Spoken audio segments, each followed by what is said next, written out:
So I'm continuing my kids DIY series by doing some crafts.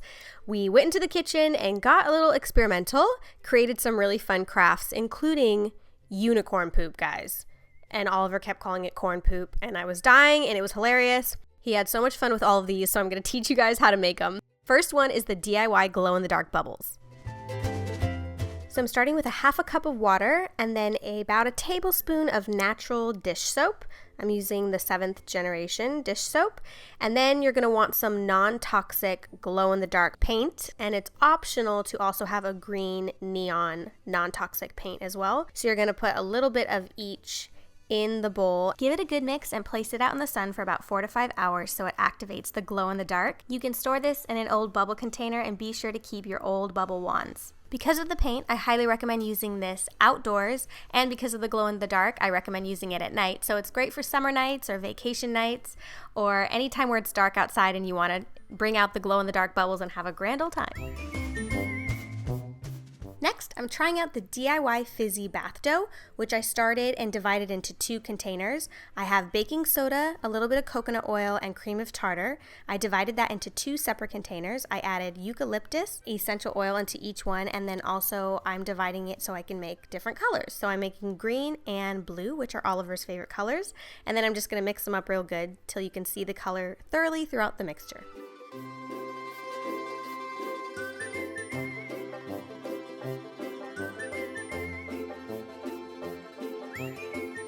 Usually bath bombs or bath doughs like this are made with citric acid, but I'm using cream of tartar instead, which contains lactic acid, which is a little bit more gentle for baby's skin.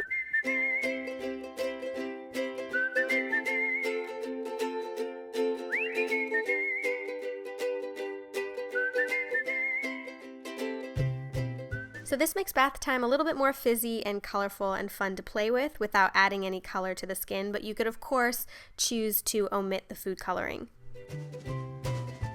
Next, I made a DIY bouncy ball, which I will admit the first time I epically failed, and I will show you how I did.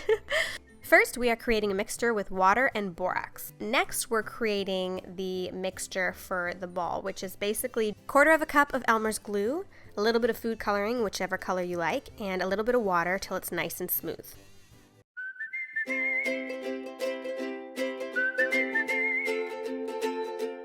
The way that I did it wrong the first time was I added the glue mixture into the borax and water mixture, which is the wrong way to do it.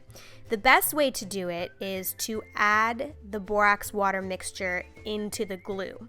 So you'll see as I do this, it's kind of flat, it's not really forming into a ball, and I decided to try it with smaller rubber balls and see if that worked. It didn't work, I massively failed, so I had to do a few attempts to figure this one out.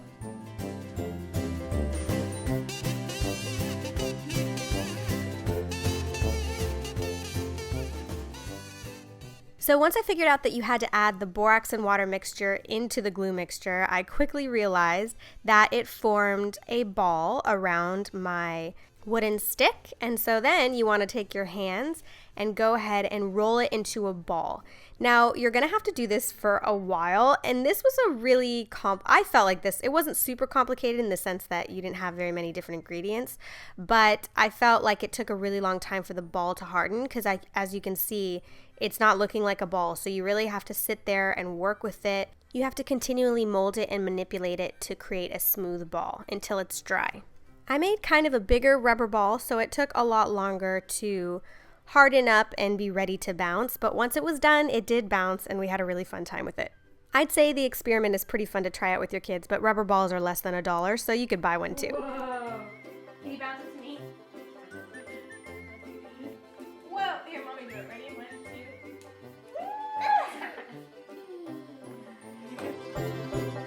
Last but certainly not least, in fact my favorite, is the DIY Silly Putty in the unicorn poop colors. So we're doing the same thing we did with the rubber ball, which is add some Elmer's glue. Then I'm going to color this with pink, and I'm going to add a little bit of water and get it nice and liquefied and mixed together.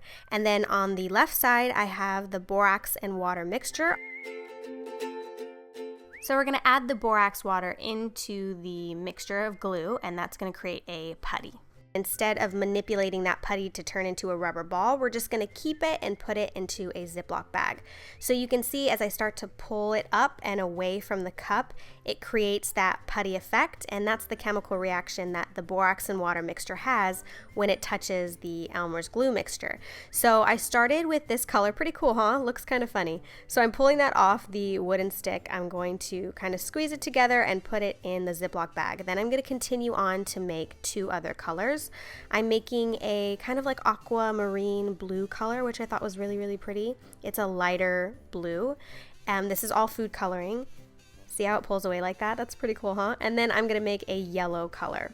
So you can do any color that you want, any mixture that you want, but these are kind of lighter, more unicorn poop-esque colors in my opinion. And so yeah, once that starts to create the putty, I'm also going to put that in a Ziploc bag.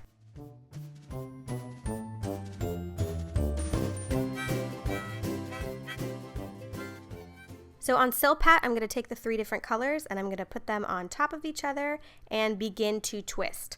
The longer you twist, the more it will start to resemble the really rainbow look. So the first round, I got a lot more pink, and so you'll start to see the more and more I twist it, the farther I go with it, it becomes more rainbow looking. And then you just twist it around and around until you create unicorn poop. Which you don't have to do unicorn poop if you don't want to. You don't have to call it that. At first, when I heard about unicorn poop, I was like, what in the world? Who does that? That's so gross. And then after seeing it over and over again, I realized it was hilarious and absolutely so much fun. And I wanted to try it out for myself. So I did. We had a grand old time. The only thing with this is after a few hours, it starts to kind of meld together all the colors and it creates a more like sherbet green color. So you can keep the colors separate if you prefer and play with them that way, but it's basically like a traditional silly putty, really fun to play with.